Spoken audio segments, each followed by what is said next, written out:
Alright, a quick video here today. As you all know, I've sold my 1965 Mustang recently, and a person bought it and they claimed they were going to work on it as a project. But recently, it was brought to my attention that this car was listed on Facebook Marketplace, and you can see they're asking $8,500. That's what I asked for.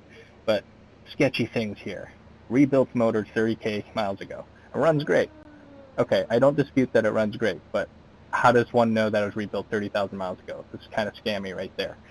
And the car being overall pretty solid? No, not true. Both the buyer and I saw frame rot. Okay, so I don't think that's solid anymore. And now brakes work, but are low. Should be towed and trailed home. Yeah, the brakes were low. It's kind of sketch. They just go straight to the floor. The pedal doesn't even come back. It's kind of sketch driving around, but I wouldn't call that just low. It needs some sort of brake work. Here are the pictures of the car. This is clearly my car. The paint chips are unique, and all the mods and whatever that were on the car are unique to this too.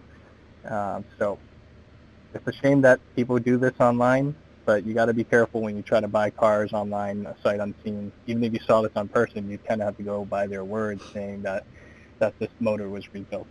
That's pretty sketch. There are people out there that are just straight up liars, and of course there are also perfectly honest people. The problem here is you don't know if this was actually done. If there's paperwork that can document what they've done, at least that might help you get some peace of mind.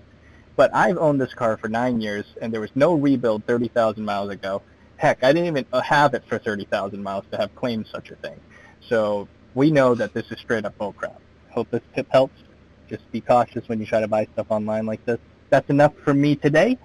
Leave a comment below to tell me about what you think about shady sellers online. Leave me a like for my video and subscribe for more content, please.